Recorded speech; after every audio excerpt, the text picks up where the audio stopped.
Hare Krishna viewers, welcome to my YouTube channel. आज मैं आपके साथ 9 से 10 साल की बच्ची के लिए प्लाजो की वीडियो शेयर करूंगी। इसमें आगे से मैंने बेल्ट लगा रखा है और पीछे से मैंने ये इलास्टिक लगा रखी है। इसकी मैं आपको पूरी मेजरमेंट समझा देती हूँ। इस प्लाजो की पूरी टोटल लेंथ 31.5 इंचज़ है, ठीक है। जिसमें से ऊपर के बेल्ट की जो लेंथ है वो 1.5 इंचज़ है और नीचे वाले पार्ट की लेंथ हमारी 30 इंचज़ है। तो बेल्ट और प्लाजो के पार्ट को जब हम ऐड करते हैं तो हमारी टोटल लेंथ आ जाती है 31.5 इंचज़। लेकिन जब हम कटिंग करते हैं तो इनमें हम सीम अलाउंस ऐड करते हैं। तो सबसे पहले हम ये नीचे वाले पार्ट की कटिंग करेंगे। तो ये हमारी है 30 इंचज़। तो 30 इंचज़ हमारी रेडी लेंथ है, ठीक है। 30 इंचज़ को हम सीम अलाउंस के साथ कटिंग करेंगे। कटिंग हमेशा हमारी सीम अलाउंस इंक्लूड होने के बाद ही होती है, ठीक है। तो रेडी लेंथ हमारी 30 इंचज़ है। इसमें हम +1 इंच करेंगे जो हमारा नीचे से दबेगा। डबल फोल्ड करके हम नीचे से सिलाई करते हैं और आधा इंच हमारा ऊपर से दबता है। तो इसमें हम आधा इंच और इंक्लूड कर देते हैं। तो हमारा आता है 31.5 इंचज़। जब हम कटिंग करेंगे इस प्लाज़ो की तो उसकी लेंथ हम रखेंगे 31.5 इंचज़। तो अब हम वीडियो स्टार्ट करते हैं। टॉप बनाने के बाद मेरा ये फैब्रिक बचा हुआ है, ये कम से कम मेरा 1.25 मीटर का फैब्रिक है। इसका अर्ज़ ज़्यादा है इसलिए मेरा फैब्रिक कम लगा हुआ है, नहीं तो अगर इसका अर्ज़ कम होता तो मेरा फैब्रिक ज़्यादा लगता प्लाज़ो बनाने में। अब ये देखिए, इसी फैब्रिक से मैंने टॉप भी बनाया हुआ है। इसकी वीडियो मैंने अलग से बना रखी है जिसका लिंक मैं डिस्क्रिप्शन बॉक्स में डाल दूँगी, आप वहाँ से देख सकते हैं। अब हम प्लाज़ो की ड्राफ्टिंग स्टार्ट करते हैं। अब ये देखिए व्यूवर्स, ये जो कपड़ा है ये मेरा डबल में है। मैं आपको ओपन करके दिखाती हूँ, ठीक है। ये साइड लेंथ की साइड है और ये साइड चौड़ाई की साइड है। मैं आपको इसका अर्ज़ भी नाप के दिखा देती हूँ। इसका अर्ज़ 56 इंच के करीब है। तो इसलिए मेरा कपड़ा कम लगा है प्लाज़ो में। अगर मेरा अर्ज़ कम होता तो मेरे को 1.5 मीटर कपड़ा मेरा प्लाज़ो में ही लग जाता। तो सबसे पहले हम इस कपड़े को बिल्कुल मिडल में से इस तरीके से फ़ोल्ड करेंगे। ये अभी मैं चौड़ाई की तरफ से फ़ोल्ड कर रही हूँ। इसमें मैं फ्रंट पार्ट प्लाज़ो का और बैक पार्ट प्लाज़ो का दोनों पार्ट एक साथ कटिंग करूँगी। तो उसी हिसाब से मैंने ड्राफ्टिंग करनी है। अब ये देखिए, बिल्कुल मिडल में से मैंने फ़ोल्ड कर दिया है। कन्नी की साइड मेरी तरफ है, ओपन साइड है, और दूसरी साइड मेरी जुड़ी हुई साइड है। अब ये देखिए, अब मैंने कन्नी की साइड से 11 इंच पे मार्क करूँगी। अब हमने इसी 11 इंच पर इस कपड़े को फ़ोल्ड कर देना है इस तरीके से, ठीक है। फ़ोल्ड करने के बाद हमने अच्छे से चेक कर लेना है कि ये सारा हमारा 11 इंच पे फ़ोल्ड है या नहीं है। अगर नहीं है तो हमें उसी हिसाब से 11 इंच पे फ़ोल्ड कर देना है। अब ये देखिए, ये हमने 11 इंच पे अच्छे से फ़ोल्ड कर दिया है। ये साइड मेरी जुड़ी हुई साइड है और ये साइड ओपन साइड है। ओपन साइड से हमारी 4 लेयर होगी, 2 ऊपर की और 2 नीचे की। अब हम अपने प्लाज़ो के लेंथ का नाप लगाएंगे। लेंथ का निशान मैं 31.5 इंच पे लगा रही हूँ। यही निशान मैं आगे भी लगा दूंगी और सीधी लाइन खींच दूंगी। सीधी लाइन खींचने के बाद मैं वेस्ट का निशान लगाऊंगी। वेस्ट का निशान हमने जुड़ी हुई साइड से लगाना है। जुड़ी हुई साइड से मैं 9 इंच पर निशान लगाऊंगी। 9 इंच पर निशान लगाने के बाद आगे का मेरा 2 इंच का बच गया है, वो हमारा क्रॉच एरिया के लिए होगा। इसके बाद हमने 9 इंच के बिल्कुल मिडल में निशान लगाना है। 9 इंच का आधा होता है 4.5 इंच, तो 4.5 इंच पे भी हमने निशान लगा देना है। अब हम लगाएंगे आसन का निशान। आसन का निशान मैं 8.5 इंच पे लगा रही हूँ और जहाँ पर मैंने वेस्ट की मार्किंग करी थी वहाँ से भी मैंने 8.5 इंच पे निशान लगा देना है। और इसके बाद हम इन सारे निशानों को एक दूसरे के साथ मिला देंगे और यहाँ पर एक बॉक्स बना देंगे। अब ये देखिए, ये हमने यहाँ पर एक बॉक्स बना दिया है। अब ये जो 9 इंच के बिल्कुल मिडल में हमने निशान लगाया था 4.5 इंच पे, यही निशान हमने नीचे भी लगा देना है और इसको हमने सीधी लाइन खींच देनी है। यहाँ पर भी ये जो हमने 4.5 इंच पे मार्किंग करी है, इस पर हमारे वेस्ट की साइड से प्लेट्स डलेगी। अब ये देखिए, जो जुड़ी हुई साइड से हमने 9 इंच का निशान लगाया था, इसके बाद हमारा 2 इंच का बच जाता है।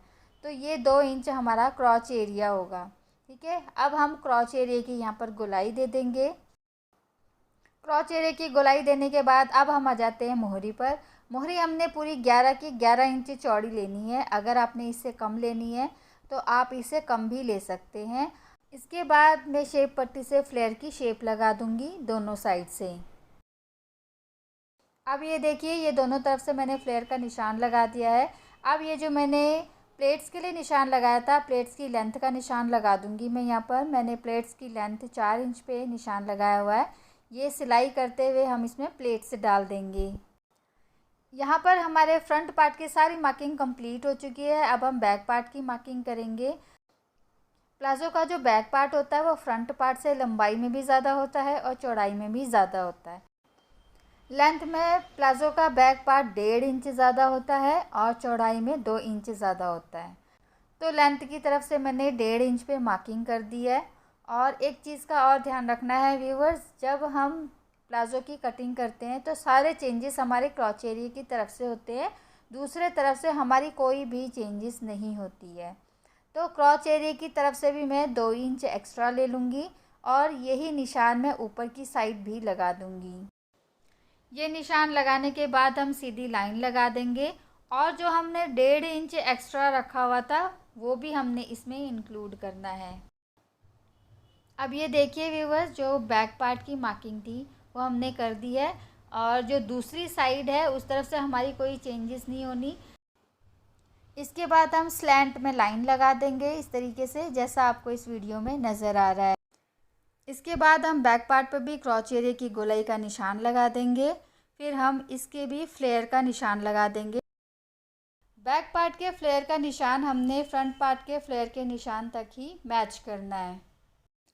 ये हमने बैक पार्ट के फ्लेयर का निशान लगा दिया है। इसके बाद हम प्लाज़ो की मोहरी की साइड से 1 इंच ऊपर को निशान लगाएंगे और यहाँ पर भी हम हल्का सा कर्व दे देंगे। ये निशान हमने मोहरी के दोनों साइड लगाना है। यहाँ पर हमारे प्लाज़ो की सारी ड्राफ्टिंग कंप्लीट हो चुकी है। अब हम इसकी कटिंग कर देंगे। पहले हमने बैक पार्ट की कटिंग करनी है, उसके बाद हम फ्रंट पार्ट की कटिंग करेंगे।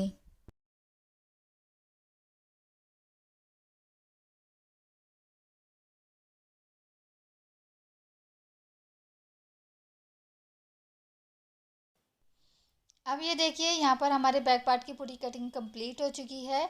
अब ये जो हमने प्लेट का निशान लगाया था इस पर हम टक का निशान लगा देंगे, क्योंकि हमने फ्रंट पे भी लगानी है और बैक पे भी लगानी है। इसके बाद हम बैक पार्ट को अलग कर देंगे और फ्रंट पार्ट की एक्स्ट्रा कटिंग कर लेंगे।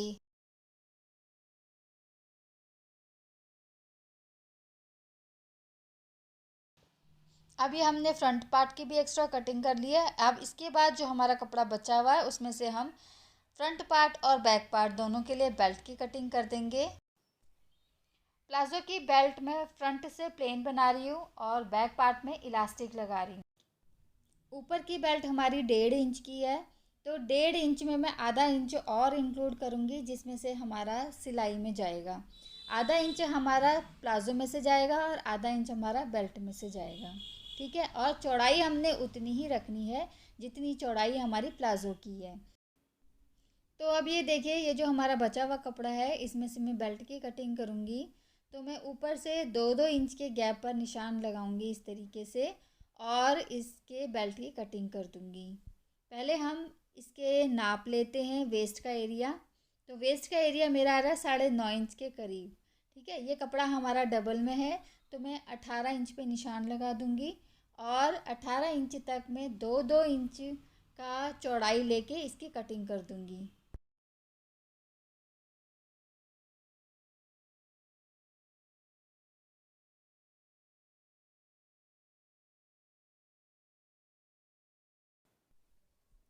अब ये देखिए, ये हमने फ्रंट पार्ट के बेल्ट की कटिंग कर दी है।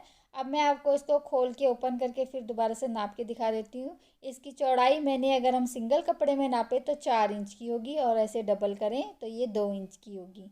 ठीक है, अब इसी तरीके से हम बैक पार्ट के लिए भी बेल्ट की कटिंग कर देंगे।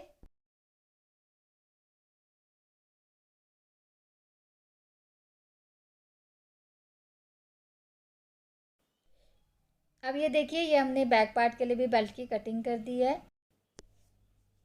अब मैं आपको फ्रंट पार्ट और बैक पार्ट दोनों का व्यू दिखा देती हूँ। अब ये देखिए व्यूवर्स, ये मेरा फ्रंट पार्ट है, ठीक है, और ये बैक पार्ट है। पहले हम इनको क्रॉच एरिया की साइड से सिलेंगे। जिस तरीके से मैंने ये रखा हुआ है बस इसी तरीके से हमने क्रॉच एरिया की तरफ से सिलना है, बैक पार्ट को भी और फ्रंट पार्ट को भी। अब ये देखिए, ये मैंने दोनों के क्रॉच एरिया को सिल दिया है, फ्रंट पार्ट और बैक पार्ट के।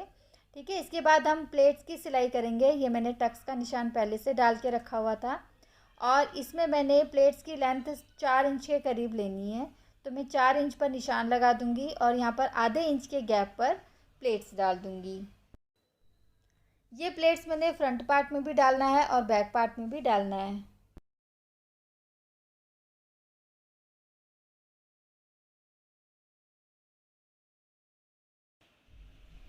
अब ये देखिए व्यूवर्स, ये मैंने फ्रंट पार्ट में प्लेट्स डाल दिया है। इसी तरीके से मैंने बैक पार्ट पे भी प्लेट्स डाल दिया है। इसके बाद हम इसमें बेल्ट को जॉइन करेंगे। फ्रंट पार्ट के बेल्ट को फ्रंट पार्ट पे जॉइन करेंगे और बैक पार्ट के बेल्ट को बैक पार्ट पे जॉइन करेंगे। बेल्ट को इस तरीके से फोल्ड करेंगे और इसके ऊपर इस तरीके से रखेंगे और इसकी किनारी पर सिलाई लगा देंगे। इसी तरीके से मैं बैक पार्ट की बेल्ट को भी जॉइन कर दूंगी। अब ये देखिए व्यूवर्स, ये मैंने फ्रंट पार्ट में भी बेल्ट को जॉइन कर दिया है और इसके ऊपर से भी मैंने सिलाई लगा दी है। ठीक है, इसी तरीके से बैक पार्ट पर भी मैंने बेल्ट को जॉइन कर लिया है और ऊपर से भी मैंने सिलाई लगा दी है।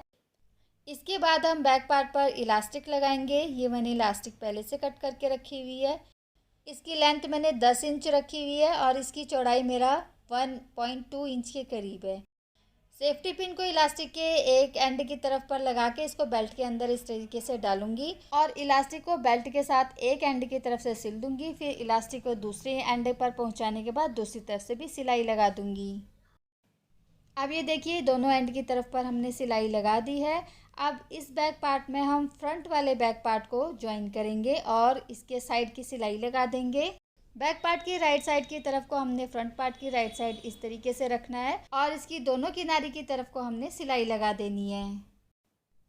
अब ये देखिए, हमने दोनों किनारी की तरफ से सिलाई लगा दी है। इसके बाद हम मिडल की सिलाई लगाएंगे। क्रॉच एरिया को क्रॉच एरिया के सामने इस तरीके से रखना है और सिलाई बिल्कुल हमारी आमने सामने होनी चाहिए। यहाँ की सिलाई हमने मिडल से शुरू करनी होती है और यहाँ पर हमारी सिलाई डबल होती है। मिडल से सिलाई शुरू करके पहले हमें एक तरफ की सिलाई लगानी होती, फिर वापस आके फिर हमें दूसरी तरफ की सिलाई लगानी होती, फिर हमें वापस आना होता है। ये सिलाई हमारी पक्की होनी चाहिए। क्रॉच एरिया की सिलाई लगाने के बाद मैं प्लाजो की मोहरी की भी फिनिशिंग कर दूंगी। यहाँ से मैं डबल फोल्ड करके सिलाई लगा दूंगी। अब ये देखिए व्यूवर्स, यहाँ पर मैंने पूरी सिलाई लगा दी है। मोहरी से भी मैंने इसको बिल्कुल रेडी कर दिया है। इसके बाद अब हम आ जाते हैं इसके इलास्टिक की तरफ। इलास्टिक को हमें 3-4 बार इस तरीके से खींचना है ताकि हमारा कपड़ा इलास्टिक में एडजस्ट हो सके और इसके बिल्कुल मिडल में हमने सिलाई लगानी है। अब ये सिलाई हमने किस तरीके से लगानी है ये मैं आपको मशीन में सिल के दिखाती हूँ। अब ये देखिए व्यूवर्स, स्टार्टिंग में हमने इस तरीके से रखना है और हमने इस इलास्टिक को खींचना है। पीछे से हमने कपड़े को भी खींचना है और इलास्टिक को हमने थोड़ा थोड़ा करके खींचना है। ये नहीं कि हमने एकदम से काफ़ी लंबा खींच देना है, नहीं। ठीक है, थोड़ा थोड़ा सा खींचना है। उसके बाद हमने थोड़ी थोड़ी करके सिलाई लगानी है।